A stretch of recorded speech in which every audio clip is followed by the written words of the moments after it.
Great. Good morning, everyone. It is a beautiful Wednesday, November 19, year of our Lord 2025. My Cordaro Jewelers watch tells me it's 9:10 and change. This is the Bob Cordaro Show.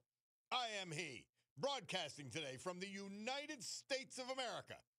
I can prove it because our president stands huge on the world stage. It's also a place where the brave, like the veterans we salute today, thanks to John Basiliga and Basiliga Hospitality, like David Williams of Dunmore, James Riley of Luzerne, and Robert Pauley of Shikshini, veterans we lost this year but celebrate today, thanks to John. The United States of America, founded with a certain knowledge and understanding by our incredible, amazing, irreplaceable founding fathers, that government is not, shall not be, cannot be our parent, our guide, our direction, our salvation, not any of these things. But the government is nothing more than a necessary evil we require to organize and protect society. The United States of America, the country where, for the first time in human history, freedom was declared to be an unalienable right granted to each individual by God. It was not something that could be parceled out to groups. It was not something that could be controlled by government or government officials, because our great American Constitution ensures and codifies freedom of speech, freedom of religion, freedom of association, economic freedom, and freedom of the press. If they use it to lie for the Democrats, for the left, for the establishment, so be it. We know better. Now, armed with these freedoms, and only because they had them, a ragtag bunch of immigrants, rejects, and their progeny created the richest, most powerful, most culturally diverse and accepting nation ever to grace our planet Earth, America. The only place specifically invented and designed so that every American can live their life in the manner they choose, unlimited by their background, upbringing, race, color, or creed, unhindered by the government or those who would use government to control others for their own comfort, benefit, or power. Well, this Bob Cordaro Show, it'll always be convincingly conservative, lovingly logical, proudly and passionately patriotic, and reliably right. And so, with that essential preamble dealt with, we can gavel to order today's meeting of the Club for Common Sense, promising you that our commitment to common sense will provide a sanctuary of sanity for all.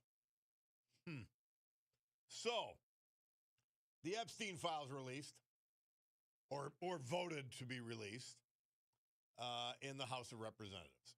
Now, as we all know, the United States Senate, much more Byzantine.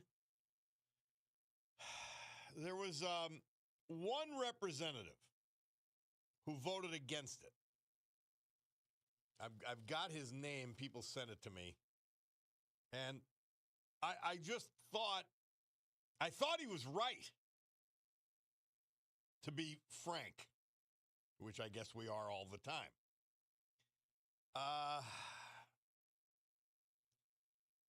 And the reason he said we cannot, for political purposes, in other words, for political purposes or to go with the flow, we really cannot screw with our justice system. He said, I have been a principled no on this bill from the beginning. What was wrong with the bill 3 months ago is still wrong today. It abandons 250 years of criminal justice procedure in America. As written, this bill reveals and injures thousands of innocent people, witnesses, people who provided alibis, family members, etc. If enacted in its current form, this type of broad reveal of criminal investigative files released to a rabid media, and he should add public, will absolutely result in innocent people being hurt. Not by my vote. The Oversight Committee is conducting a thorough investigation that has already released well over 60,000 pages of documents from the Epstein case. And so that's Representative Clay Higgins. Can you disagree with him? But how hard is it to vote against? In any event. Excuse me, I had a little sneeze there. So this is Bob, you're on the Titanic there. More pictures of Trump with Jeffrey than with his wife. Come on. Stop being stupid. Seriously. You're being stupid. This is one of our great listeners. Being an ass. The Trump break with Epstein is clear. It's a bright line. And it was something he held to. The lawyer for the victims said that Donald Trump helped them. The emails they released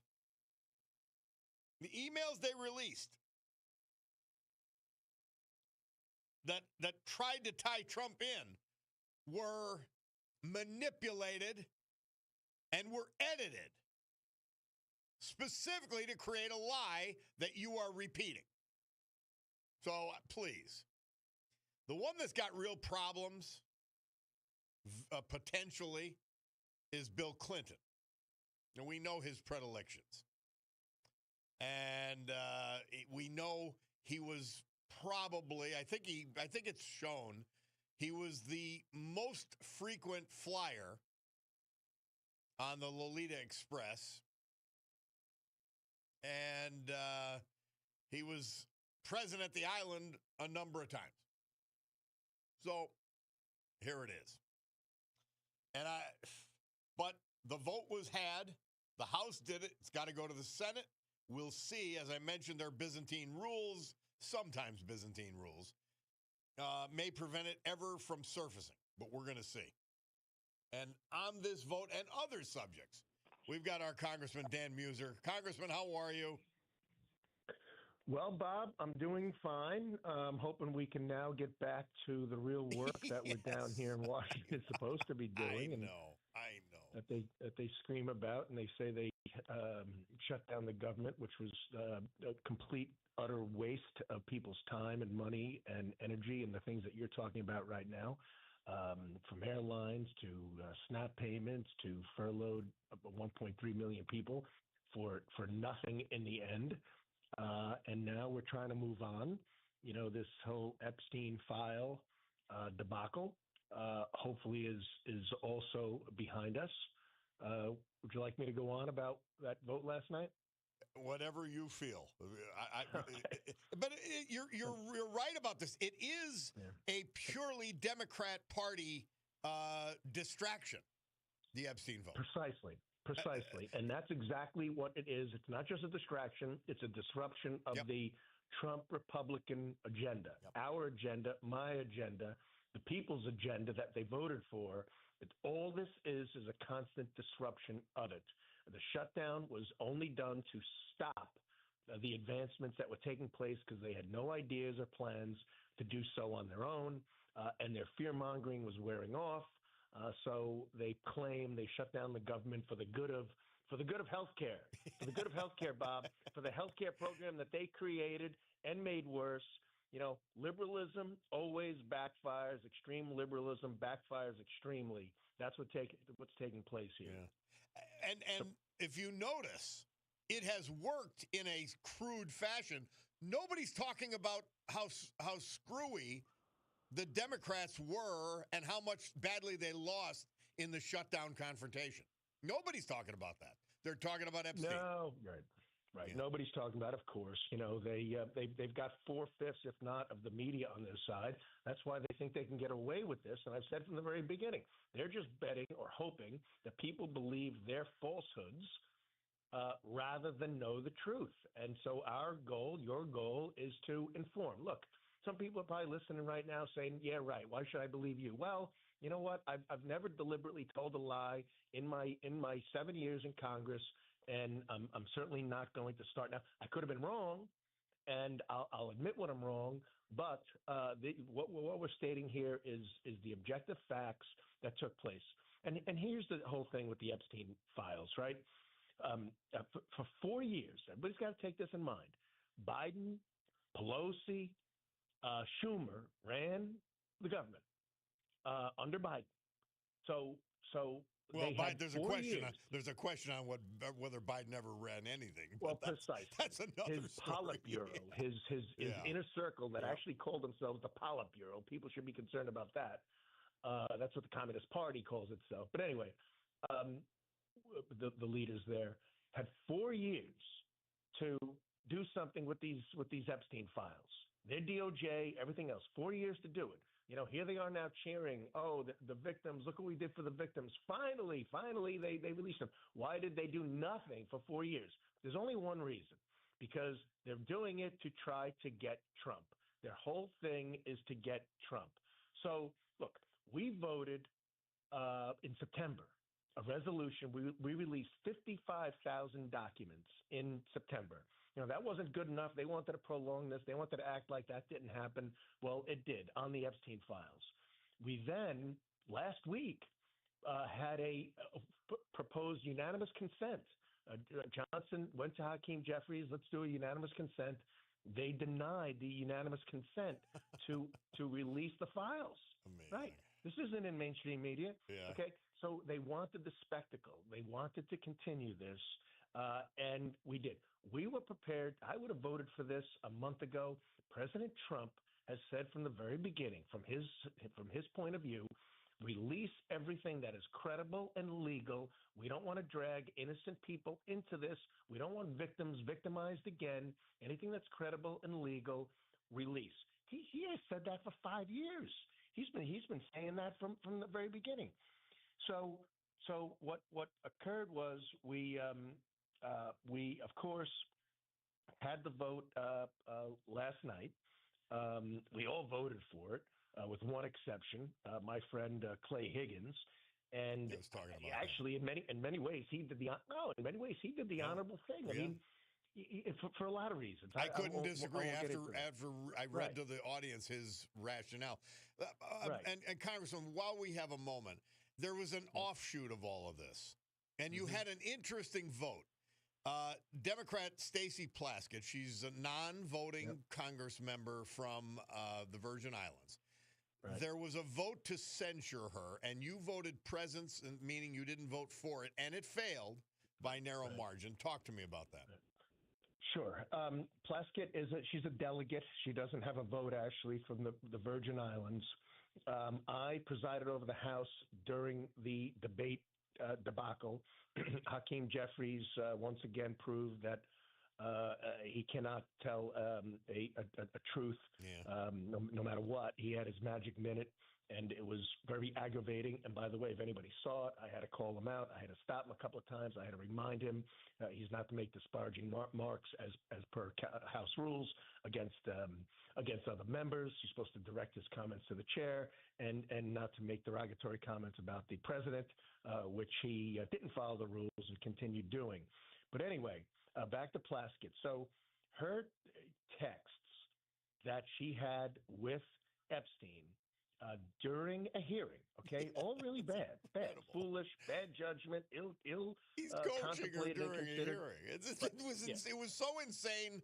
It's one of those things you think it's Babylon B. You really do. Well, it's true. But you know what? We get a lot of texts. If people are watching C-SPAN or something, you get texts. Sometimes you respond. Sometimes you don't when it's not your questioning. Yeah, okay, thanks, that sort of thing. But those texts, okay, came to her in February of 2019. Epstein was not arrested on the most egregious of what he did. The guy's a monster. The guy's a bad guy until July 2019. Now, he was arrested and pleaded guilty in 2008 for soliciting prostitution of a minor. So bad guy. She knew he was a bad guy, should have not been near him, that sort of thing. But 10 years later, before he's arrested again, she's texting him on her personal phone. So, come the end of the day, in my view, this did not, and it clearly did not break House rules to be texting. Okay. And you know what else, Bob? There were two censorships in the previous 40 years of my coming into Congress. there have been 5 censorships in the last 6 years. So there was another reason that I said, you know what, I don't want to prolong this. Already, I was hearing the Democrats were going to be responding with a censorship of another Republican member, and it would have been nonsense, but it would have carried the next couple of days and debate and everything else. She technically didn't break the rules. Again, very foolish, ill-conceived, ill-considered, wrong, maybe stupid. You could go that far. Well, I was thinking about it too, Congressman Muser. I think she might have been the representative for his island. Yeah, I know. I think she. So, I mean, right. Technically, he could be a constituent. and now I found nothing that she did, though, had any entanglement with him on any of the horrible things that the guy did. You know, she wasn't involved in anything. We have no evidence or documentation that she ever visited that island or traveled on his plane or anything else. Yeah. And when he was, now she did take money from him. Probably a lot of Democrats did during that time. But once he got convicted, she did, and this is legitimate as well. I checked. Took that money, and it was a lot. It was like $25,000, and donated it to a women's organization. She didn't give it back to him. She gave it to a women's organization. She did all that after his arrest in 2019. So for those reasons, I said, look, she's being severely reprimanded, severely embarrassed, which is due because of the foolishness and bad judgment. But I just didn't think censorship. And I wasn't going to vote no because I didn't feel as if I knew enough. It should go to ethics, and they should do a further investigation, which will likely take place. So I voted present, but in the end, I largely kept the censorship from occurring. Myself and 5 other Republicans, because all the Democrats, of course, voted with her, but we also kept this thing being prolonged. Them now trying to censor another member. Unwarranted, but still try to censor him. So that was my rationale. Well, we appreciate your elucidating on these subjects, and let's hope Epstein is behind us. After then, the Senate has agreed. By the way, I'm almost shocked that it didn't get buried there, but the Senate has already agreed to send a bill to President Trump to release the docs, and let them say what they say. Let people act on them however they interpret them and move forward. You're 100% right. Yeah, we got work to do. We got real work to do. A lot of people cared about this, transparency and accountability and such. So everything's being released. We'll see where those chips fall. And I do think there's going to be a lot of embarrassment on the side of Democrats because, as I said, extreme liberalism backfires extremely. So we'll see what that fallout is. Well, Larry Summers, their chief economic advisor over the last 3 decades, is the first casualty. So we'll see who else goes down. Thank you, Congressman Muser. We appreciate it very much. Thank you. Thanks for the time, Bob. Appreciate you. Thanks, bye. Our Congressman, Dan Muser. We'll take a break and be back. It's the Bob Cordaro Show.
Our Veterans Tribute this hour and every hour, this day and every day. Brought to you by our friend and friend of the veterans, John Basiliga. Today we feature, as we head into the weekend, it's Wednesday, Basiliga Hospitality. The best fine dining options in Northeast Pennsylvania and beyond. A Terra 519, downtown Scranton, a modern take on fine dining. It's exquisitely appointed. The food is great. The service is awesome. The staff is awesome. A Terra 519. Sergey's Live. I apologize. I go into the Stegmeyer. Sergey's not open tonight. The Stegmeyer Mansion, downtown Wilkes-Barre. Old school, outstanding cuisine, great staff, great service, and an amazing atmosphere in the Mary Stegmeyer Mansion. David Williams. We lost him November 9th. He was from Dunmore. He was preceded in death by his beloved wife, Mary Ellen, with whom he shared 56 years of devoted marriage. Born in Scranton, proud graduate of South Catholic High School. He went on to earn an associate's degree from Penn State and later a bachelor's degree from Marywood. One of the best achievements you could have in young life, he was a proud Eagle Scout. An accomplishment that shaped his lifelong sense of leadership, service, and community. He served us in the United States Army. Another experience that instilled a deep sense of pride and patriotism that remained with him throughout his life. He spent many years in the hospitality industry, working at resorts in the Poconos. He later served as Director of Human Resources at Schiff's Food Service. Dedicated member of Our Lady of Mount Carmel Parish, Dunmore, his faith was a guiding presence in his life. He was committed to this community, to the borough of Dunmore. He helped organize a celebration to honor and welcome home the troops of the Gulf War. He also played a key role in helping to establish the Dunmore Community Center. Proud supporter of all Dunmore youth sports. He loved to travel, and he'll be remembered as a loyal husband, a proud, loving, and supportive father and grandfather, and a friend who leaves behind many cherished memories. He's survived by 3 sons, 7 grandchildren, 1 great-granddaughter, as well as many other relatives. David Williams, Dunmore, our veteran this hour, brought to you by John Basiliga and Basiliga Hospitality. Storm Tracker 16 forecast from meteorologist Joe Snedeker. He tells us today cloudy with rain and snow showers this morning. Partial clearing this afternoon, high of 45, 37 degrees outside the studio as I speak. Tonight, partly cloudy, low 28. Thursday, breaks of morning sun, then increasing clouds, high 45. Now, this is handwritten by the Bulldog, so I'm a little wary of it. Now, Friday, cloudy with some showers likely. Also handwritten by the Bulldog, high of 50. So there's a little bit of suspicion around the weather report here.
I'm not one to push Christmas, but this is one of my favorites as a kid. We got to play it out a little bit.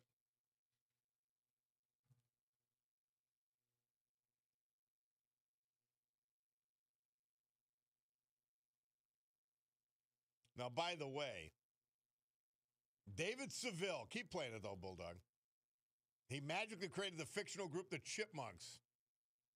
And this is 1958, this date. No technology. He just did it.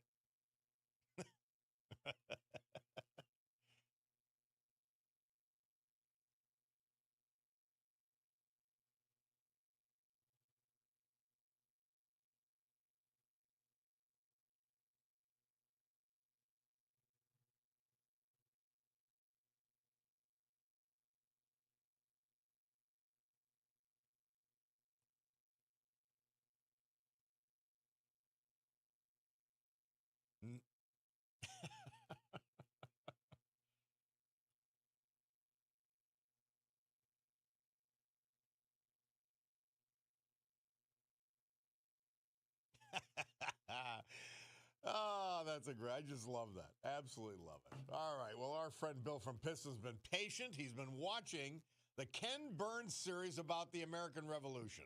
What do you got, my man?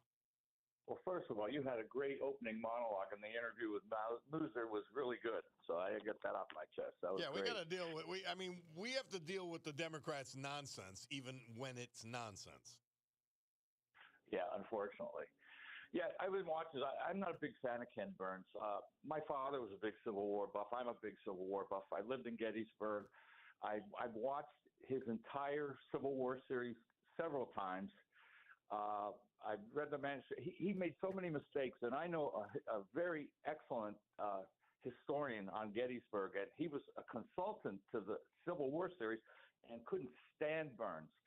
He's like a little twerp, and the series he's doing now in the Revolution, it makes the founding fathers look like white supremacists. You'd swear to God that Jane Fonda, AOC, and Jasmine Crockett wrote the manuscript or the. Well, we know where Ken Burns comes from, yeah. And PBS for that matter, yeah. Oh yeah, but they take simple things out of context. They portray Washington, who I think is the greatest president we ever had, and they turn him into just like egomaniac that's a narcissist, and he's just a white supremacist. Wants to destroy the Indians. Same thing with Jefferson, and the historians are almost all. You got the great Ellis, Joseph Ellis, who's one of the best Washington biographers. He gets a minor voice. So there's a couple moderates, but mostly, people that already have a predetermined, agenda, and they're pushing it, and he's pushing it. His type of history is, I'm going to show you that this is the truth, and it doesn't matter if it is, but I'm going to give it to you. And that's all the stuff he does. It's always like that. Well, what has happened to him over the years? What's happened to him over the years is he's been bitten by the woke bug, and as have the people he's staffed up with, and they're actually going further and further to the left in these so-called histories. It's not, and that's why one of the reasons we opened the show talking about our founding fathers and how amazing and irreplaceable they were is to combat that kind of nonsense. Yes, and it's very well done too. The fact that you do that, but like I said, they make the founding fathers look like maniacal, violent, crazy men that are just trying to benefit themselves. I mean, there's so much of an emphasis that they're trying to show, America was founded on violence and white supremacy. I mean, and it's Bill, not you know what I subtle. never hear? I never hear that these already wealthy and successful men risked everything for the American Revolution and the American ideal. Yeah, they did. And if you ever read anything on Washington, you discover that he really, like you said, risked everything. And if he was that maniacal, he could have been king forever. I mean, but they're distorting. And these young kids that'll watch this and buy it, it's just crazy. And like I said, even his Civil War documents, he couldn't tell the difference between Gettysburg College and Gettysburg Seminary. I could tell you, I took notations over the years how screwy some of his stuff was. Yeah. But Well, he's the darling of the left. Good you pointed it out, though, but I appreciate it, Bill. Always a pleasure, my friend. Ken Burns, not to be trusted on history. Absolutely. And then they made him into such an icon that's in some quarters an outrageous statement, but it's sadly true. Thank you, my man. All right, Bill. We'll take a break. Bob Cordaro, WILK. We'll return with the program after this.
The Exciters, they released their hit Tell Him, Murph says, on this date, November 19, 1958. And before that, of course, the Gettysburg Address, 1863, one of the best speeches ever made.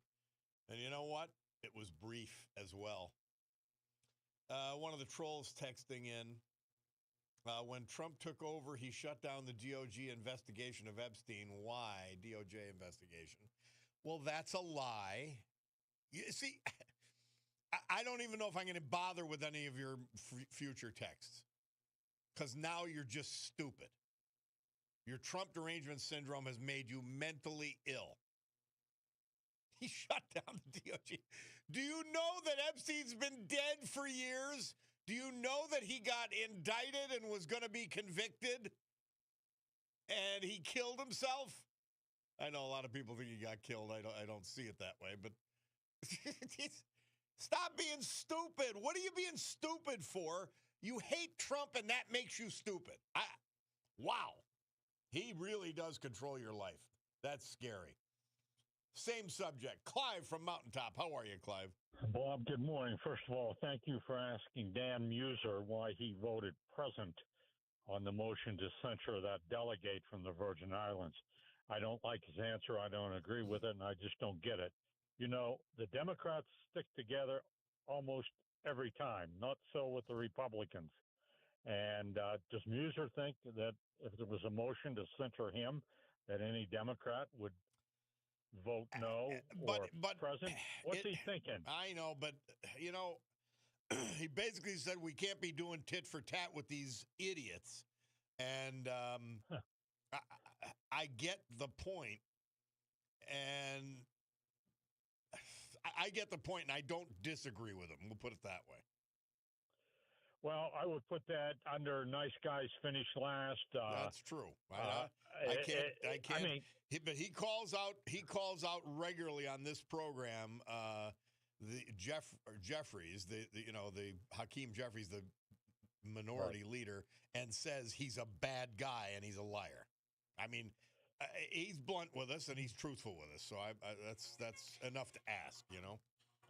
Well, this is political nuclear warfare that's going on in Washington, D.C. Yeah. And that's why it's disappointing to me that it's not tit for tat. But we'll let it go at that. Before I get into Epstein, have you seen these new Pennsylvania license plates? No, I haven't. It's one of those things I wouldn't think about, and as soon as you say it, I go, oh, no, I remember who's in charge. Well, when you leave today, look around, you'll see one. If someone said design the most bland license plate you can for trucks and cars in Pennsylvania, that would be it. It's a disgrace.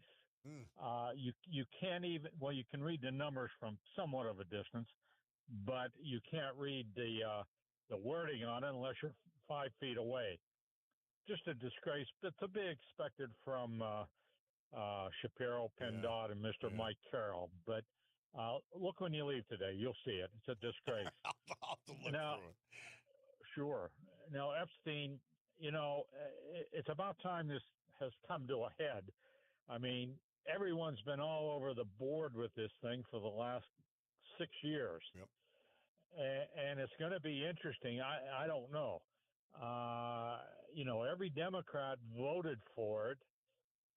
I don't know if they know or have an inkling what's in there. Well, they had to because they brought it up, and they brought it up to distract from their failure with the shutdown.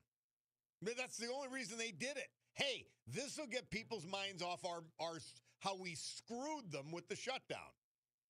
And sure. And it's worked. All credit to the left-wing lunatic Democrat leadership. It worked. We're talking about Epstein, not the shutdown anymore. Yeah. That's right. So it's going to be interesting. Who knows what's in there, but I guess we'll find out shortly. And I guess a lot of people, at least a number of people, are going to have some answering to do. Well, Lawrence Summers is the first one casualty. Bill Clinton may be the second. Bill Clinton may be the second one. We're going to see. Yeah. I'm getting stuff sent over my transom that's really brutal if it ever turns out to be part of those files. Wow. That could start divorce proceedings between Hillary and Bill Clinton, Well, right? if they haven't started them yet, I think they'll probably hang in there. Yeah, they have this long, and she knowing all the stunts and capers he's pulled, so they're in for the duration, but I guess. There's some indications and certainly allegations that she participated as well in some of Epstein's more lurid affairs. So we'll see. Oh boy! Let the chips fall where they may. Let them fall. I hadn't heard that, so yeah, this could be very, very either, interesting. But the speculation and the piling on once some information comes out will be brutal. And rightly so. Yeah. All right, man. Thank you. Always a pleasure. Thank you. It is, I looked at my Picardo Jewelers watch. Now, they've got Raymond Weil, they've got Breitling, they've got Oris, they've got Longines, Michelle, Shinola, Luminox, Swiss Army, Seiko, Tory Burch, Victorinox, Bulova, G-Shock, and of course my very own Picardo watch, their own brand. Love them all, and it is also the premier jewelry store in Northeast Pennsylvania, corner of Jefferson and Spruce Street in Scranton, catty corner from the Radisson. You'll love it. You'll enjoy it. You'll be comfortable. You'll be relaxed. I promise you. We'll take a break for the news, and we'll be back. It's the Bob Cordaro Show.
Great good morning, everyone. My Cordaro Jewelers watch tells me it's 10:08 a.m. here in the great Northeast this beautiful Wednesday, November 19, 2025. This is the Bob Cordaro Show. I am he, and it's a big day to fight for America, defend our values, and with the help of our man, John Basiliga, and his great company, Basiliga Hospitality, to honor the brave who have made us and kept us free. People like the veterans we celebrate today because we lost them this year. Like Robert Pauley of Chickasha, James Riley of Luzerne, and David Williams of Dunmore. So with history, our great founding fathers, and the incomparable Constitution of the United States of America as our guides, let us continue today's battle. Gaveling back to order this meeting of the Club for Common Sense, promising you that because of our commitment to common sense, that we will, in fact, provide a sanctuary of sanity for all of you for the balance of the morning. So, I just saw something that said, I was scolding the troll. I don't have a problem about, I do have a problem. I have a problem about idiotic interpretations of facts. But what I do have the problem with is inventing facts so then you can mold your opinion where you want it to go. And that's what the troll did. Trump shut down the DOJ investigation. There was no more DOJ investigation when Trump took office. If it was shut down, it was shut down during the Biden administration. And I'm not aware of it being shut down. I know this. It was buried during the Biden administration. And it's so patently obvious that the administration that coordinated with local jurisdictions in New York State, Manhattan Borough, Georgia, and federal jurisdictions in Florida and Washington, D.C., to convict the president and put him in jail, President Trump. Yeah, they would have held back Trump information in the Epstein files. Like, nobody's that stupid. And if you try to be stupid, I don't get it, number one, but I'm going to call you out on it. So there you go, troll. It's just frightening. Now, on a separate subject, somebody texted the WILK conservative audience is split 60% for the $2,000 dividend check and 40% against. Now, I don't know where you get this information, but let's assume you're correct. And they continue because of the deficit. The check has little bearing on the deficit. It's from tariff revenues. Why would anyone hand power back to the insane left-wing, open borders, transgender ideology on innocent children, men and women's sports, defunding the police, anti-Semitic protests, Socialist Democrat Party agenda? The Democrats will blow the deficit out of the sky with unnecessary government spending. Let's be real and avoid the risk of insane left-wing mandates. Well, I just don't think you hand out $2,000 checks. I'm not going to have a big problem with it. But I hope they don't send out tariff checks. Number one, because we don't even know if the tariffs will be in place in a year from now. Number two, we've got a massive federal debt and a massive federal deficit each year. Why would we do that? I don't get it. I mean, I get it. And you're right. They're going to waste the money anyway. And that's under Republicans and Democrats. The federal government is a huge waste of money. We know that $1 trillion a year goes to NGOs and nonprofits to administer fake programs so that they can be paid six-figure salaries and have jobs for their cronies who then go out and become activist campaigners and who donate to incumbents. Yeah. So, no, I don't want the checks to be sent out. Let's reduce the deficit and let's get Doge back in gear. Now, they're still working, by the way. Doge is still working. About a month ago, or within the last month, coming across my transom was a report that they found another $4.4 billion that they sequestered. So, in any event, someone has a Someone has a text about someone got out imprisonment, but it doesn't make any sense to me, so I can't read it. I just can't figure it out. Now, there's another thing that I haven't heard, except on the Jimmy Fallon show. And it doesn't come across very clearly.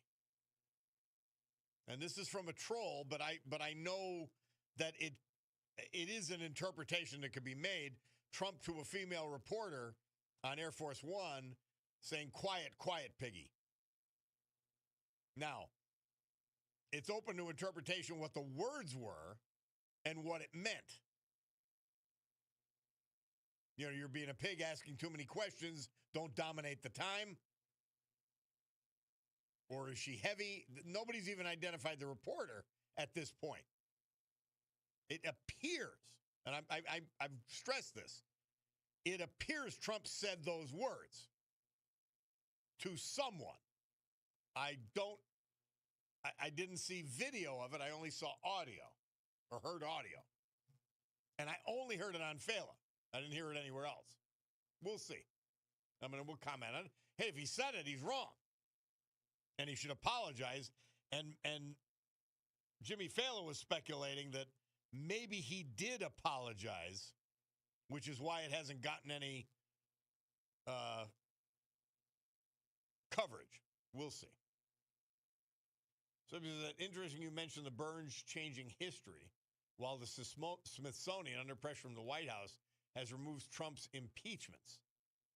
They now say there are only 3 impeachments in U.S. history, changing history 1984.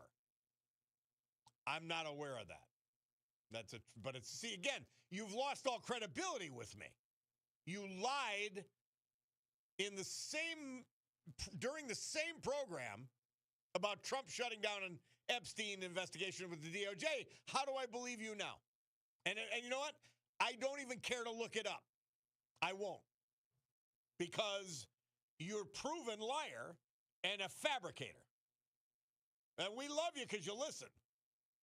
But you've got no credibility. Literally zero. And it's just what is. I'm sorry. You lose credibility, it's very hard to get it back. You start making things up so that you can conform with your opinion that Trump is evil or a bad guy or whatever, you lose me.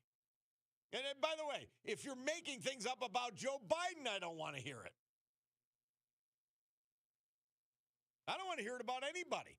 Make your opinions be based upon actual facts, not inventions, not fabrications. Somebody said, Bob, regarding the Pennsylvania license plates, it's all about tax revenues. No one in their right mind would design a license plate like that unless it's so easy for the toll and traffic cameras to read from a distance. That's certainly a factor in designing them. Somebody identifying that the person Trump was referring to was Bloomberg reporter Catherine Lucy. Now, I don't know who she is. And again, I don't know that he wasn't referring to her asking multiple questions or wanting to dominate his little press gaggle. So I don't know. But we'll see. Somebody said, that's like you, no credibility. You lost it for me when you decided to become a corrupt politician.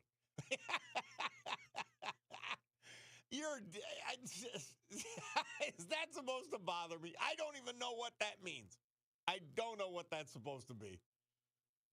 Anyway, so Catherine Lucy, a Bloomberg reporter, one of our listeners reports, is the person, but somebody else said they believe the reporter's name is Charlotte. We'll see. I don't know. I don't think Trump is into the literary reference with Charlotte. I don't know, though. We'll find out. Look at it, and without fear or favor on this program as well, we're going to report it. And we're going to say he's wrong if he's wrong. We're going to say he exaggerated if he exaggerated. No big deal. He's my guy. He's my guy. He is. I want you to remember the dark, dark days of the Biden administration. It was sickening. It was disgusting. It was soul-stealing to have these scumbags in charge of the country. Soul-stealing. There's nothing redemptive about the Biden administration. Nothing. They were scum. They were corrupt. They were dumb. They were actually out to hurt America and Americans. It's astonishing.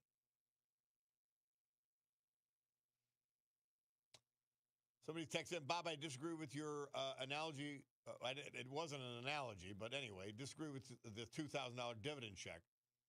The American people and taxpayers always feel they're getting the short end of the stick. Well, they do it because they are. They're getting the short end of the stick. That's why the socialists are taking over the big cities and the federal government at all levels. Now, I want you to analyze this. By the way, your statement is sadly true. People are voting for people like Mamdani, a phony, lying communist Islamist. They're voting for people like that with no, by the way, with no capacity to run the city of New York. He's so far over his head, it's not even a discussion. But here's the funny thing about people. It goes all the way back to the Israelis or the Jews in the desert in when they fled Egypt, the Exodus. They do the darndest things. Remember the Art Linkletter show? They'll do the exact opposite. Like, the government will fail them repeatedly, and they vote for more government. Can you figure this out? I cannot. It's our job to try to educate enough people so that they don't vote like idiots. Yeah, the government really is screwing me. Their regulations and their taxes and how they're making everything more expensive, but I want more of it. It's insane. The Bernie Sanders of the world, the socialists, the communists, the Democrat leadership, they're insane people. Telling you that they're going to fix things with more of what caused the problems. All right, we'll take a break. Somebody's definitely, well, the same listener saying it's definitely Catherine Lucy from Bloomberg. And thank you for that. LTS back at you. Let's see where it goes. All right, Bob Cordaro, and if it goes nowhere, again, it's another one of these tempests in a teapot. We'll take a break and be back.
The Kinks.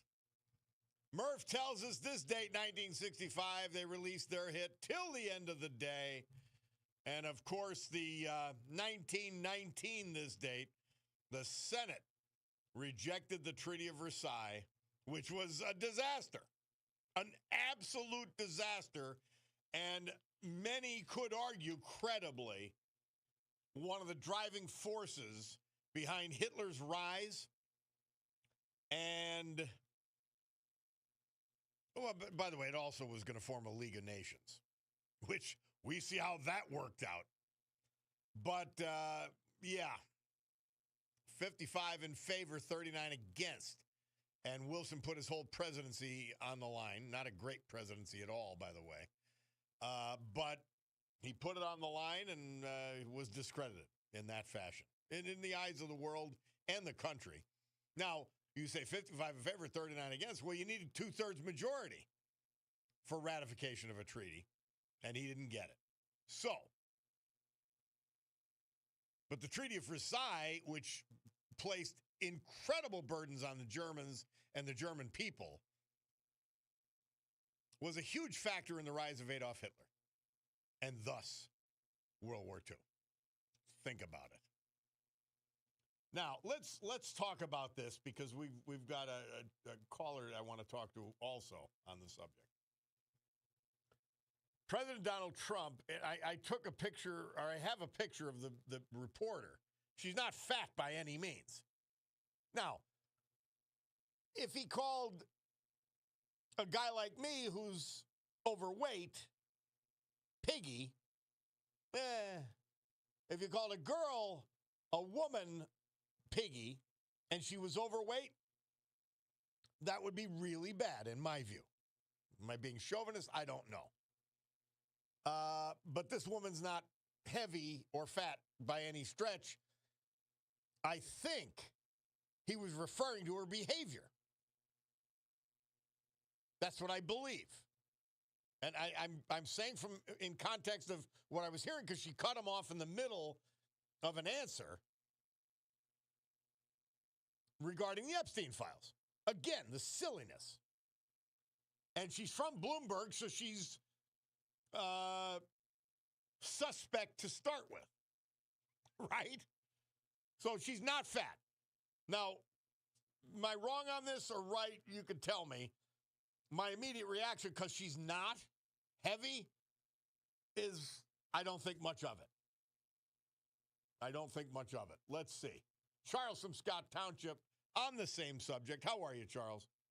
Good, Bob. Thanks for taking my call. Yeah, I watched that. He did say that. He did call her piggy, and I thought the same thing, that she was interrupting him. But everybody got upset about Trump when he says something like that. But what about Biden when he stood in front of those with those two Marines behind him and calling mouthing off and calling MAGA Republicans names, you know, and he even called us garbage. Remember? Yep. Right? Yep. Well, no, I mean, let's not talk about a complete sickening disgrace when we're talking about Trump. There is no fair comparison. You talk about anybody in relation to Biden, it takes them down a notch, no matter who they are. Oh, yeah. Yeah. And then you got I love how these people get upset, though, over something like whatever Trump does. But look at that guy who just got voted in, to my surprise, AG in Virginia, threatening his opponent. Yes, they weren't upset and, about that. He was imagining or saying that it would be a good thing if his political opponent's children got killed. That would be a great lesson. And the Democrats didn't care about that. No, that was okay. But everything that Trump does, everything he says, every little thing he does, we're ready to impeach him. They're ready to, prosecute him and throw him in jail. And they could call, like I said, look up there with ICE, these people out there at ICE, these men and women risking their lives and being away from home and everything, trying to, trying to do their job, and they're getting stuff thrown at. They're being spit on. They're called racist and Nazis and everything. It's disgusting. It really is. Yeah. Well, it was, again, Trump is a crude speaker, no matter what. His use of words and the things he says and how he reacts is crude.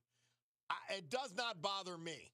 Now, again, No. the only thing that would bother me if this woman was heavy, it would have bothered me. Right. But she doesn't appear to be. No, and plus that, don't forget, Trump is born and raised New Yorker, so he's a typical New Yorker, and I met people, from New York City, and they're like, around here, people get offended by the way they talk, but that's how they do it.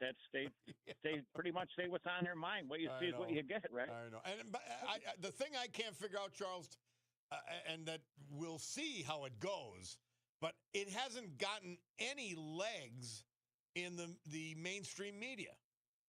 I mean, this should be this should be an entire show on The View. Yeah.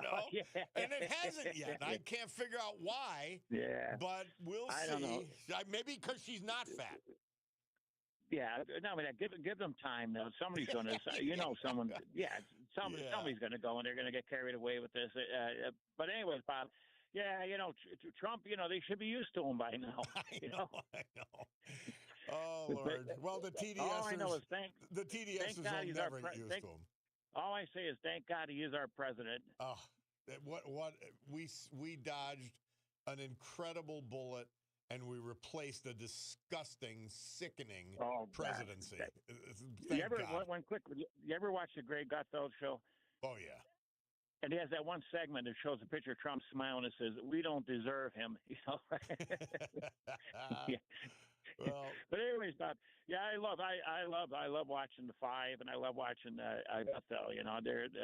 They're all, and I like Jesse. Jesse's got a good show. Yes, I'm telling you, the whole lineup, and I have to switch between them all, and I go to CNN, and not only is it dry, but it's awful. And MSNBC, it's awful. And then you realize, wait a minute, they didn't even cover this issue because they ignore stories that don't follow their agenda. It's strange. Exactly. It's not news. It's not even news analysis on the other two cable stations. It really isn't.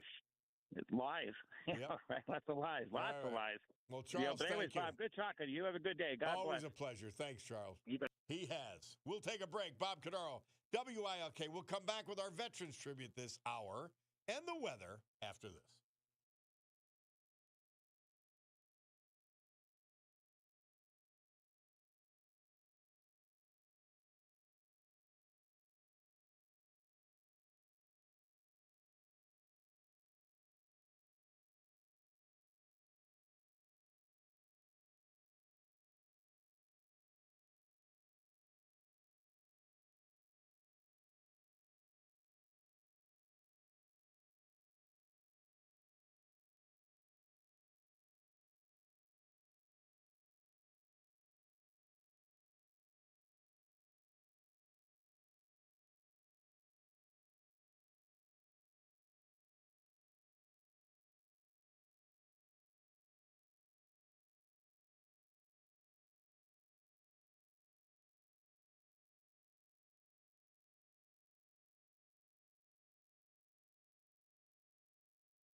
Our Veterans Tribute this hour and every hour, this day and every day, brought to you by a great friend of the veterans, John Basiliga, great friend of this area.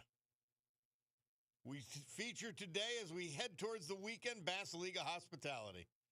We talked about fine dining at the Stegmeyer and Atera 519. Well, you want a great bar restaurant? How about 3 of them? The Old Brook Inn, Springbrook Township. I'm still thinking about their steak tartare and bone marrow appetizer. I think about it every day. Isn't that sad? 307 Springbrook Township. Just quality. Beautiful service. Far Street Tavern, the reimagined neighborhood bar in the Great Trips Park section of West Scranton. An incredible tradition reimagined at the Far Street Tavern. The Queen City Tavern, remade, reimagined as well in downtown Oliphant. Just walk in, your jaw will drop. Queen City Tavern. James Riley, we lost him November 6th. He was from Luzerne. He was 78 years old at his passing. He was raised in Luzerne, attended Luzerne High School, then enlisted in the United States Army, where he served as a private first class. Jimmy was stationed in Okinawa and joined the U.S. Army boxing team. While serving there, he became the welterweight champion of the island.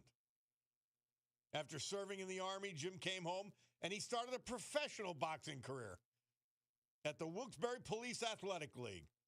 He boxed professionally from 1970 to 1976, becoming the Northeast Pennsylvania middleweight champion. He was self-employed doing construction and painting for many years. He was also employed at Connolly Realty Group in Luzerne. He liked the simple pleasure, coffee at McDonald's, reading the newspaper, talking to his buddies, fishing, hunting. He loved spending Sundays with his pals at the American Legion. Jim also carried on a 40-year tradition started by his father with the help of his family, stocking Toby's Creek with fish for the kids. Survived by his brother, sister, former wife and friend, Denise Riley, his daughter, a granddaughter, and other family members. James Riley, our featured veteran, brought to you by John Basiliga and Basiliga Hospitality. From meteorologist Joe Snedeker. What does Joe have to say? Well, he's telling us it's going to be cloudy with rain and snow showers this morning. Partial clearing this afternoon, high of 45. It's 40 degrees, creeping upwards. Tonight, partly, as I speak, outside the studio. Tonight, partly cloudy, low 28. Thursday, breaks of morning sun, then increasing clouds, high 45. Friday, cloudy with some showers, likely 50. Now, Bulldog, I have to ask you a question before we go to our little ditty. The temperatures for Thursday and Friday are handwritten. Is that by you? And shouldn't I be suspicious since it's handwritten? It doesn't appear to have any of Joe Snedeker's imprint on it.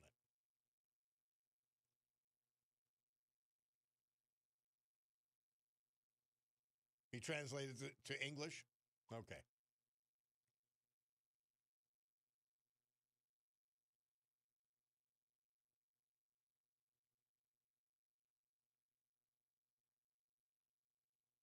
So you had to ad lib. All right, fair enough, Bulldog. But it's still a little suspicious in my way of thinking.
Donovan, Murph tells us this date, 1966. He was moving up the charts with his hit Mellow Yellow. And, I picked this yesterday. I don't know, sometime, I don't even remember what time, to be honest with you. I picked that little thing to play comparing the idiocy of the Biden administration and Kamala and their approach to Iran, don't, versus Trump. And guess what? He delivered. He did bomb the spit out of them. I'm telling you what, we saved the country electing Donald Trump, and I don't care who you voted for. In your heart, you know that's correct.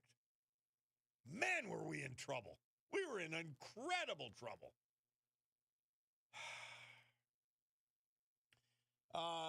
Somebody texted in, these leftists will be outraged and offended by a piggy comment as the joke and circulate memes claiming Trump Lewinsky Bubba. The 50 Shades of Grey crowd offended by locker room talk. I know. It's like the faux outrage is just a joke. Bob, the problem is this is on a separate subject. American people see the government tax them to death and get nothing in return. No bang for their buck, not even paved streets. Well, we know that in Scranton, and she won by 2-1. I told you the stupidity of the voters is astonishing. They continue. So give them the $2,000. Same with health insurance subsidies. Give the money to the insurance purchaser, not the fat cat health insurance companies. Well, that's the wrong way to look at it, number one. Health insurance companies are people. They're not out to screw anybody. They're out to make money. I mean, I agree with not giving them the money directly, but see, it's to save and pretend Obamacare is working. Let's just not overlook the reality of this. We don't have the $2,000 to send to people, either from the tariffs or for the subsidies for Obamacare. We don't have the money. I understand it's very hard to say no to the American people when they want something or think they deserve something, even if they're wrong. Well, they're wrong here. We don't have the money. Somebody texts in, I don't know what it means, time it says, but excuses for your leader. This is why we are where we are. You guys have excused all of his behavior since day one. Do you see how they project the Trump haters?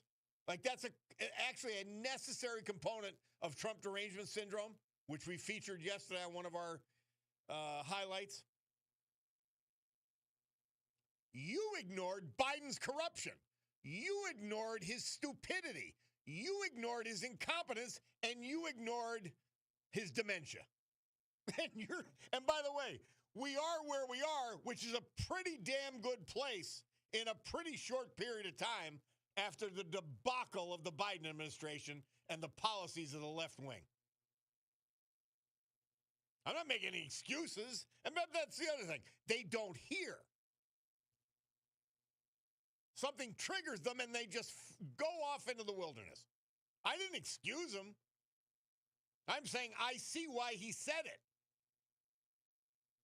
She was being a pig, asking more questions and trying to dominate a press gaggle. And number two, it had nothing to do with her size. So we'll see. Ask for a comment about Trump's, is another listener, about Trump's insult to White House. And this is the one who's sort of reminded me to talk about all this. So thank you. A White House official blamed Lucy. This reporter behaved in an inappropriate and unprofessional way towards her colleagues on the plane. Okay. I mean, that's not the word I would suggest he uses. Somebody said the piggy scandal was inside on the Inside Edition last night, so it'll be on The View today. They'll be calling for his head yet again. I know. Rich McHale sending belated birthday wishes to my mother. Thank you, Rich. I'll pass it along. Yeah. What, I mean, Biden said that poor people are just as smart as white people. I mean, please. He made fun of Indian accents. It's the strangest thing. Funny. Hey, Mother Teresa, let's get this before we get to Bloomberg. St. Teresa for today, November 19th. All our words will be useless unless they come from within. Words that do not give the light of Christ increase the darkness. Today, more than ever, we need to pray for the light to know the will of God, for the love to accept the will of God, for the courage to do the will of God. St. Teresa, Mother Teresa. Well, you did it, Mother Teresa, that's for sure. Most of us fall short of that. Let's take our break. Bob Cordaro, WILK. We'll be back.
This day, 1966, Murph says the Supremes had their 8th career #1 hit with You Keep Me Hanging On, that great song.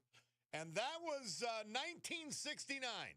Apollo 12 astronauts Charles Conrad and Alan Bean make the second man landing on the moon. Now, I was told this with some credibility, that Trump is pushing NASA and our space exploration apparatus, private and public, to get to the moon for the 250th birthday, get back to the moon. It sounds like Trump, but I hope it isn't true. We'll see. We'll follow. Somebody texts in, hi, Bob, LTS always. Please remind your listeners to keep our eye on the prize. It's more important than ever to vote in every election to keep America on the right path. Imagine if Miss Giggles would have won the White House. Music Man. Love it, Music Man. You're right. 100%.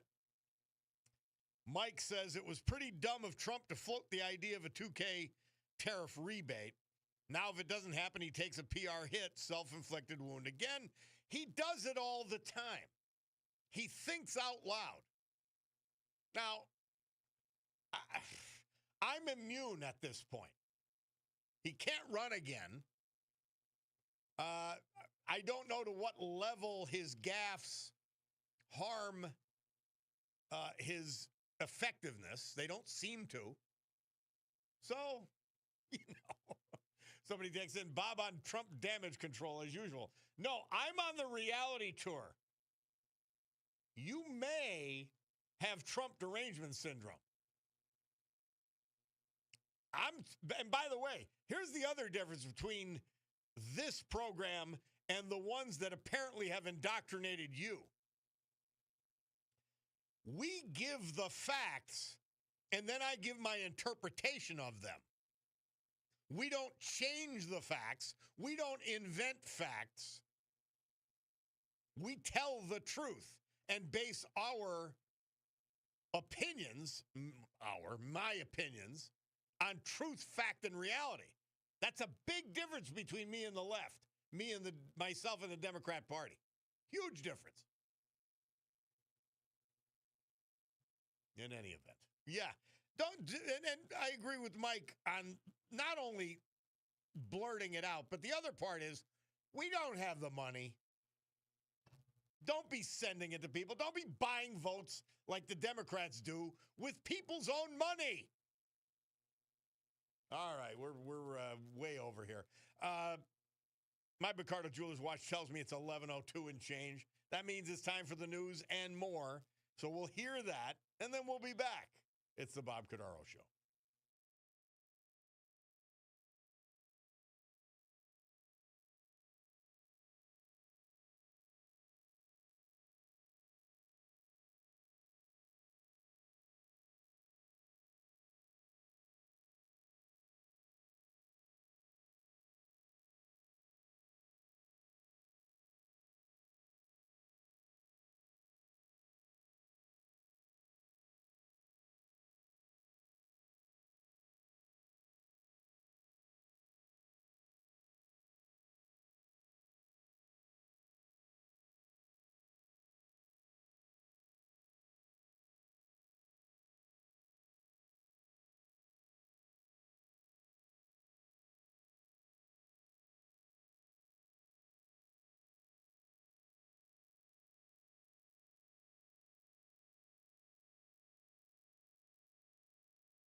Great good morning, everyone. My Cordaro Jewelers watch tells me it's 11:10 a.m.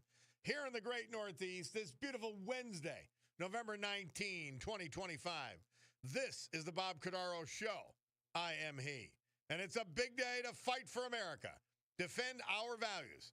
And with the help of our man, John Basiliga, and his great company, Basiliga Hospitality, to honor the brave who have made us and kept us free. People like veterans we lost this year but celebrate today, like James Riley of Luzerne, David Williams of Dunmore, and Robert Pauley of Shikshini. So with history, our great founding fathers, and the incomparable Constitution of the United States of America as our guides, let us continue today's battle, gaveling to order this meeting of the Club for Common Sense after that brief news adjournment, promising you that our commitment to common sense will provide a sanctuary of sanity for all of you throughout this morning. Did you hear this now? This is the Democrat Party actually sick, mentally ill. Senators and representatives telling, by the way, without saying what orders are unconstitutional or illegal, they're telling people in the military, encouraging them to disobey their commander-in-chief and their chain of command. That's what they're telling them. If that is not the most unpatriotic, disgusting display of political cravenness, I don't know what is. That's that Mark Kelly is one of them. He's a disgrace. Absolute disgrace. Somebody said it, the Democrat ad is absolutely horrendous and a new low even for those creeps. They're telling United States officials to not follow orders, calling the illegal because they disagree with them. And the listener continues, this is an important point, without saying which ones are illegal. Crazy. Crazy. They're gone crazy. The Democrat Party, when I tell you they've gone insane and you need this sanctuary of insanity, there is Exhibit B+++. Joe Biden is always Exhibit A. Somebody said they think it's funny. I want to give the exact quote for the troll. Bob, it's hilarious. Joe Biden is living in your head rent-free. No, I've got to drive by the Biden Expressway and on it and Biden Street that disgraces this whole area every day. So, no, he by the way, he might as well live in my head because he doesn't have a brain. So I'll be his brain for him, and maybe he could become a normal human being again instead of a scumbag, lying piece of spit. And he destroyed my country for 4 years, and he ill-served us for another 46. So, yeah, I hate him. Sorry. By the way, so I think of something disgusting like Joe Biden, and I think of something great. There's this beautiful plaque. My man Art W. sent this. And I'd never seen it. I knew that there was a Reddington Field at Weston Field in Scranton. But it has Reddington Field. In honor of Lance Corporal James Reddington, Echo Company, 2nd Battalion, 5th Marines, killed in action March 23, 1967, Vietnam. Jimmy Reddington was a star player for the Elks Club of the Central City Little League, graduating in 1959. The team spirit and friendships he made playing Little League carried over into his young adult life. In Jimmy's all too short but heroic lifetime, the lasting impressions he made on all who knew him was his loyalty, bravery, and his sense of humor. And this was donated by the Northeastern Detachment, the great Northeast Detachment of the Marine Corps League and Museum in Scranton. And they still honor him. I mean, we've had Ernie Priate on and Tommy Munley. on this program to talk about James Reddington. And his friends still honor him to this day every year. So and thank you for sending that, RW. Love it. Love it. Love it. Yeah. Jenny says, Bob sounds like treason to me. Bob, will it ever stop? No, it won't. Somebody else said, should be treason. It is treasonous, without a doubt. It's beyond disgraceful.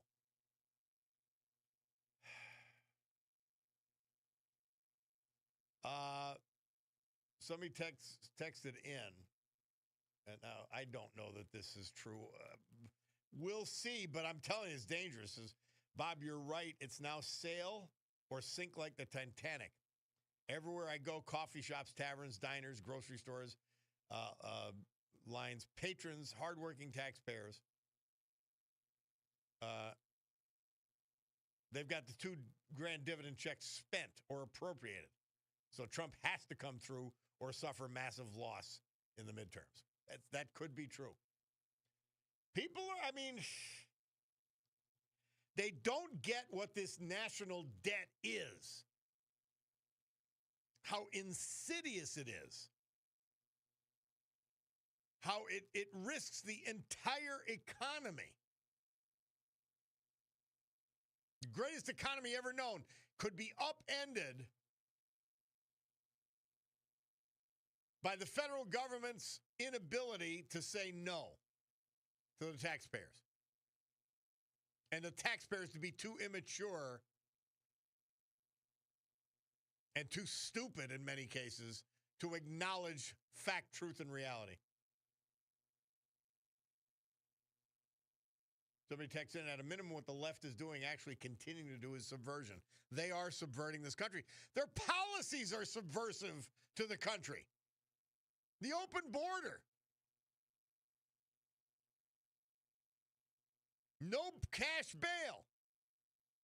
Coddling criminals. It's insane. Do you know, this came across the transom.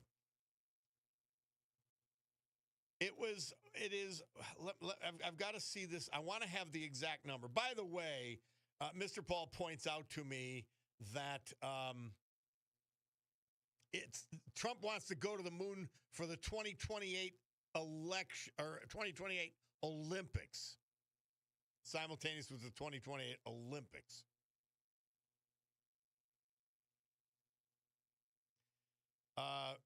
Let me look at. I've got to look at this number. Sean Duffy, our Secretary of Transportation. States. Now, California, we told about this the other day. California issued 17,000 trucking licenses, CDLs, to illegal aliens. The states as a whole have issued 194,000 commercial driver's licenses to foreign truckers. Now, these are not all illegal aliens. California is by far the leader. Well, where does that take us? These are these left-wing states. By the way, Pennsylvania is one of them, so you know. Our fake governor. It's really crazy. Somebody said, Bob, Biden isn't in your head. He's still sitting in the dugout at the East Scranton Little League, surrounded by Secret Service, waiting for his retirement party to begin. Only he's at the wrong dugout. The great dugout bar in South Scranton. Yes, it's very likely. He's somewhere in a coma. And they wanted to elect him again. And then they put in a younger brain-dead version, Kamala Harris. Yeah, and the great Michelle Obama saying the country's not mature enough to vote for a woman. Jesus. Will you give us Hillary Clinton and Kamala Harris? Yeah. To save the country, a majority of us will say no. And by the way, Clinton won the popular vote. That'll tell you how dumb the American voters are. How little they pay attention. How many of them are ignorant of fact, truth, and reality, willfully and otherwise. Yeah. Oh, man, what a disgusting. How disgusting has the political Democrat Party become? It's just disgusting. It's shameful. You've got these people who are leading lights in the Democrat Party. Some of them considered moderates, telling members of the military to not follow lawful orders. And let's go one step further. Here's why they ignore fact, truth, and reality. There is a recruiting boom in all of our military. A recruiting boom because the Trump administration has changed course with our military. They've never explained that. And some of these people were veterans. Shows you that even a veteran could be stupid, could be a liar, could be all those things. A reprobate, a subversive. That's sad. That's extra sad. We'll take a break and be back. Bob Cordaro, WILK.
Linda Ronstadt. Murph says this date, 1974, she released her hit You're No Good. Speaking of which, and I happen to like Bill Clinton. Sorry. I only met him once, but I always got a kick out of him. Sort of a rogue. But I want you to understand where they're coming from. Now, there's a picture. It's credited attempt 2165. Ghislaine Maxwell dropped the bomb on Bill Clinton, and it's even worse than we feared. There's a picture of this poor Jeffrey girl and Bill Clinton smiling, Bill's arm around her. Ghislaine admitted she was very central to the creation of the Clinton Global Initiative. That means one of the most powerful arms of the Clinton Foundation, the crown jewel of Bill's so-called charity work, was tied from the very beginning to a convicted sex trafficker. The Clinton Foundation was never just a charity. It was a money laundering scheme, a slush fund for foreign entities, and a shady oligarchs to buy access to the Clintons. Every donation came with strings attached. Every inflated speaking fee was just another way to funnel millions into the Clinton pockets while securing influence with then Secretary of State Hillary Clinton. And what happened the moment the Clintons were out of power? The donations dried up, the speaking fees vanished, and the cash machine collapsed because no one was paying for charity. They were paying for access. And now we know that Ghislaine Maxwell herself was central to the launching of the Clinton Global Initiative. It's not just corruption. It's corruption intertwined with the same network that trafficked and abused young girls. The rot at the heart of the Clinton machine is even darker than we feared. Look at Haiti after the earthquake. Remember this? The world poured billions into relief. The Clintons swooped in, promising to rebuild, but asked the Haitian people what they got. Empty promises, failed projects, crony contracts for Clinton insiders. Billions disappeared, and the people of Haiti were left with little more than broken homes and broken trust. Even Haitian activists have protested the Clintons, demanding answers for the money that was supposed to save lives, but instead lined the pockets of the elites. So let's call it what it is. The Clinton Foundation was a global pay-to-play operation built on greed, corruption, and now exposed ties to sex trafficking. The evidence is everywhere. Epstein visiting the White House over and over. Maxwell helping build Clinton's flagship project. Foreign donors showering money while Hillary sold influence from her State Department office. And Haiti is still suffering while the Clintons laughed all the way to the bank. There's nothing in that statement and analysis that I can disagree with. Remember the billions and how the Clinton Foundation and the Clinton Global Initiative took over? That's scary, man. And they get away with it, nobody even critiquing them. Please tell me that that was not way beyond the pale. And when Bill Clinton's name surfaces over and over and over again in relation to Jeffrey Epstein, people will start looking into and then maybe even worse, speculating as to, as the great Paul Harvey used to say, the rest of the story. Whew. Scary stuff. All right. We'll take a break. I want to hear from our great sponsors, and then we'll come back. It's the Bob Cordaro Show on WILK.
Our Veterans Tribute this hour and every hour, this day and every day, brought to you by great friend to our veterans, John Basiliga, and his incredible company, Basiliga Hospitality, featured today.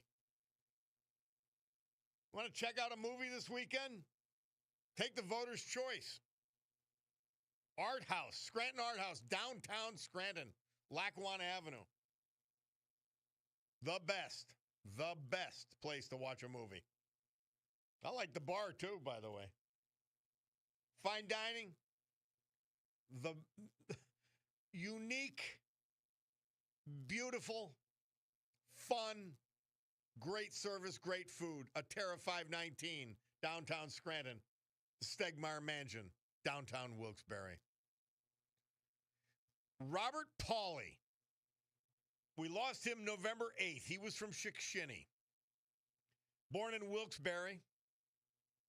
Educated in Wilkes-Barre City Schools. 1954 graduate of James M. Coughlin High School and the former Wilkes College. He excelled there in science and placed first in a citywide math test. After teaching high school math in Jersey, he enlisted in the Army Missile School at Fort Bliss, Texas. Among his duties, guard duties, educational seminars, he was once ordered to present the speech given by the Russian Prime Minister Nikita Khrushchev to the troops. After his discharge, he worked as a systems analyst for the Navy and Defense Department. He watched the development of computer science from punch cards to wall-sized machines to modern systems. With several colleagues, he formed the systems analyst company Pinkerton Computer Consultants in Philadelphia. Now the company is an international organization employing more than 1,100. He was a caring son, grandson, brother, nephew, uncle. He's survived by his sisters. He was a loving Uncle Bobby to a slew of nieces and nephews. He was very generous to his family and many, many charities. Robert Pauley, our veteran this hour, brought to you by John Basiliga and Basiliga Hospitality. Storm Tracker 16 forecast. From meteorologist Joe Snedeker today, cloudy with rain, snow showers possible this morning. And we're getting a little flakes here and there. Partial clearing this afternoon, high 45, 41 as I speak. Tonight, partly cloudy, low 28. Thursday, breaks of morning sun, then increasing clouds, 45, says the Bulldog. Friday, cloudy with some showers likely. The Bulldog says it'll be 50. Yeah, we'll see. We'll see if the Bulldog can out-predict our guy. I just don't know. I don't think he could out-predict Snedeker. But that's his predictions. All right, let's go to Frank from Scranton. Oh, wait, we got something we got to play. Hit it, Bulldog.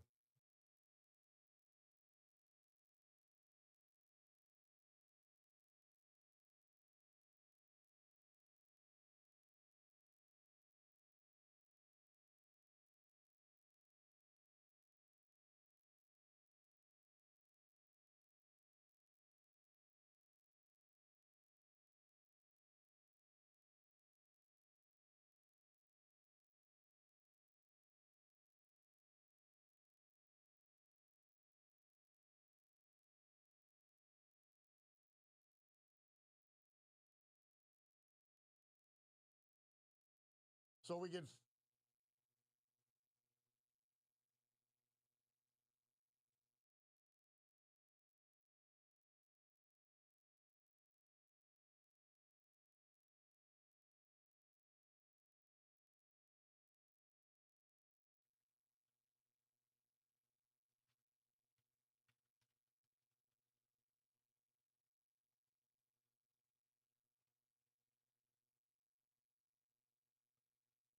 Leonard Skinnard. This date, 1977. Murph says they moved from number 50 to number 7 on the album charts with their album Street Survivors. He picked What's Your Name from that great album. Bob Carr back, and you see it. Ronald Reagan to Bill Clinton to Mamdani. Wow. Oh yeah, there's new problem too small for the governor to be concerned with. If that's not a recipe for disaster, I don't know what is. Man, let's go to Frank from Scranton. Hey, Frank, how are you? I'm all right, Bob. How are you? I'm great, thanks. I just wanted to say for those of us who are watching the Obamas, they called what's his handle there, Barack. They called him the savior. Yeah, the Messiah. Michelle is not fooling anyone.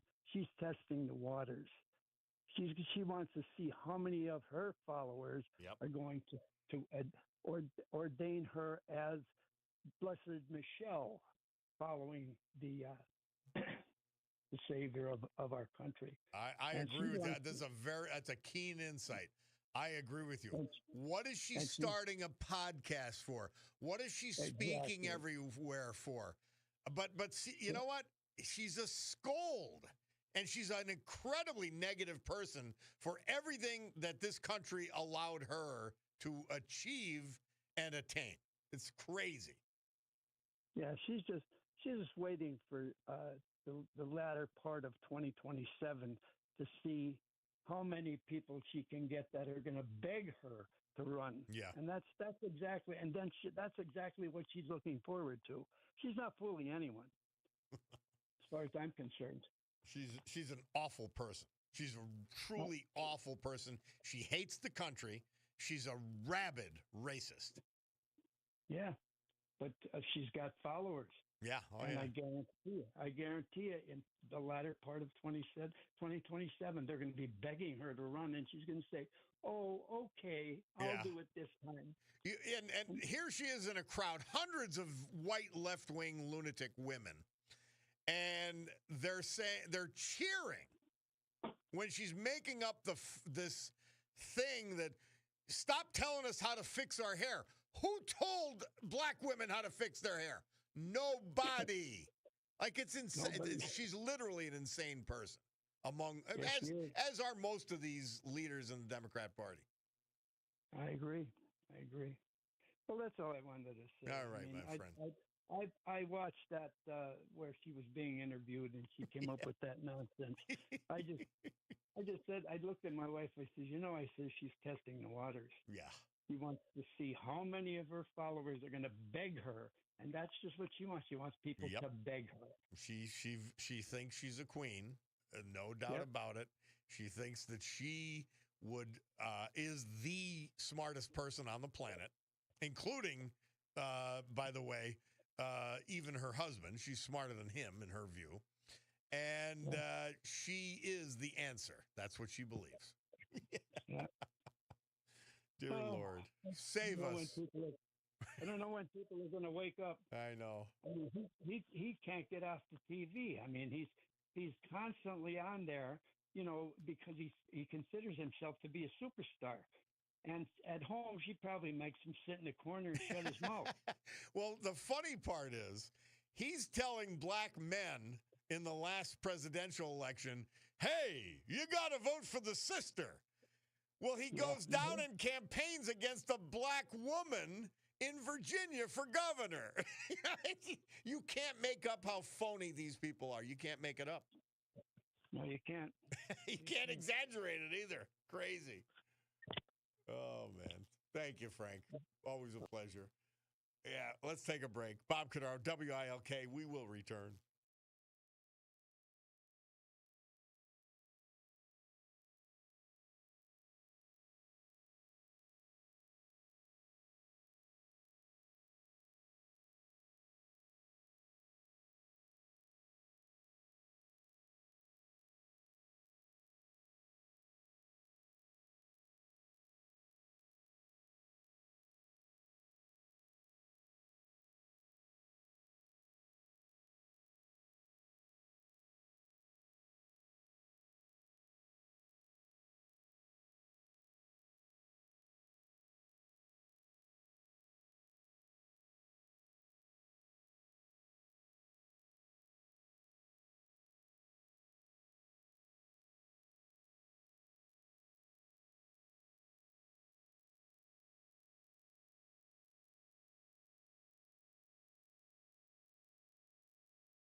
We're back. Bob Cordaro on the eponymous program. Text that made me laugh out loud. It says, I call Michelle Obama the praying mantis. Besides looking like one, she would eat her husband in a second for her own benefit. It's likely Michelle is back because the left is losing black support and Trump gained it. Thus, they need to re-up the racist division they effectively propagated when Barack was president. They set racial relations back decades. Yes, they did. The unifying act of voting, and he's half black, so what? Again, the whole color thing to me is just beyond ridiculous, but that's another story. They cannot let things improve, and slowly we've been recovering since they lost power. Well, the Biden administration made it worse, accelerated it. Because there's got to be resentment from the people. If the government gives something, they take away from someone else. And the kind of seething resentment that left-wing lunatic policies created only inflamed by the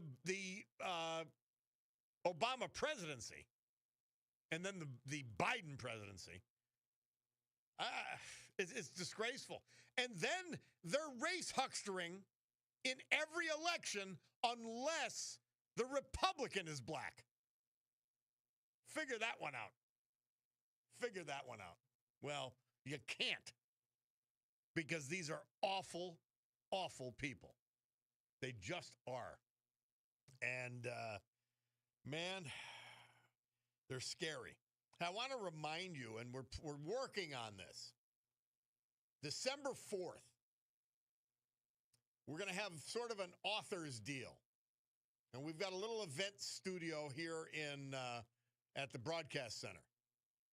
And so sometime around noon that day, starting at noon, I'm going to interview authors on the show. It'll be dedicated to them, their books, all that. And then we're going to have a few of the authors live with their books available at our facility here in Pittston.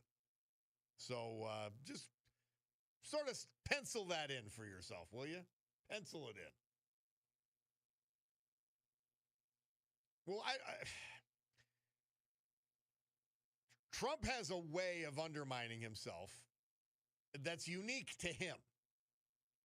And I compare it to guys I played football with and basketball who would be sort of in-your-face trash talkers. And they'd either get a technical foul or a 15-yard personal foul, and you'd have to overcome it. But you still wanted them on the field because they were good at what they did. That's Trump. not always funny, at least on first reaction. I'm dying to see if this Miss Piggy thing gets legs. We will see. Picardo Jewelers tells me it's 11:50.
This date, 2002, Murph tells us Nickelback. I love that song. They had a number one hit with How You Remind Me. Bob Cordaro on the eponymous program, and we're going to finish with Led Zeppelin. Because on this date, 1973, they recorded their hit Kashmir at Headley Grange in East Hampshire, England. Mark from Hazelton told me he thought it was a 50-year. Well, it's a little more than that. And I love the song Kashmir. Never know the names of the songs. Murph is the one who tells me all that. But in any event, we'll finish up with that song. Babylon Bee has just come out. I don't know. I don't even understand the first one. It says, troubling new survey shows 90% of graduating high school seniors don't know the airspeed velocity of an unladen swallow. Another, grandma wonders why Skillet can't just make nice, pretty songs riddled with false doctrine like normal Christian bands. I never heard of Skillet. It's this Buffalo Bee is, Babylon Bee is very funny. Another headline from Babylon Bee: Mom needs you to come over and fix whatever she did to the TV.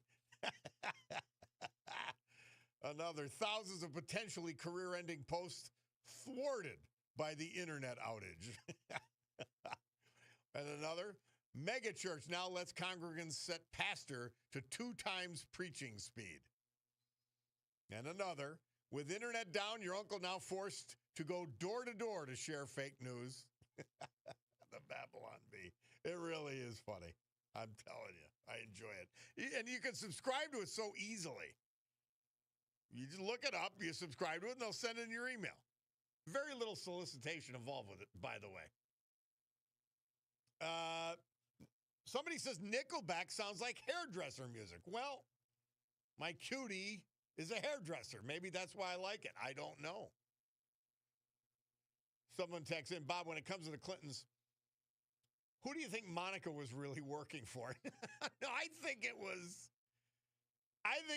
everything about Monica was real. Most things about Clinton were false. Because they're actors, they're phonies. Bill has a rascally way about him that you like him. Hillary is just an unlikable hag. I don't know what else to call her. But the listener continues. Also, now you know why Benghazi happened. Hillary was too focused on their pay-to-play scandal, and the people underneath her could never get into contact with her. That's why her emails got deleted, so they couldn't prove negligence. Well, she was negligent in the Benghazi affair, that's for sure. Interesting theory. Well, as Led Zeppelin drones on, we want to remind you of the veterans we paid tribute to today. Robert Pauley, Chick Shinney, James Riley, Luzerne, and David Williams, Dunmore. Thank you to them. Thank you to their families. Posthumously to them, of course. Sue Henry, she's got a show, and it's coming up next. Rob O'Donnell, he's got a show, and it's coming up next after her. Somebody says, Bob, take the $2,000 and continue to save America. Oh, I'll take the money if he sends it. I didn't say that. Let's not go crazy here. I'm just saying we don't have it. But we'll see. I think the Trump tariff situation is going to turn out okay. I truly do. I'm not worried about it. They're too smart to figure this out. And we have a Supreme Court majority that we can trust. We really do. And we may not always agree with them, but we can trust them to do what is right, what's legal, what's constitutional. So I'm fine with that. Hey, we'll be here tomorrow at 9:05 or thereabouts a.m. Looking forward it. My man Mark Mayer says he's been calling Hillary the hag for years.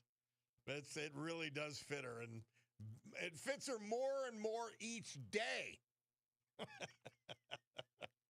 Yeah, sadly. Well, anyway, we've got to go. I mean, I don't want to. I have to. So I will depart from you. We will gavel to a close this meeting of the Club for Common Sense, praying that we can adjourn tomorrow morning at same time, same bat station, WILK. Have a great afternoon.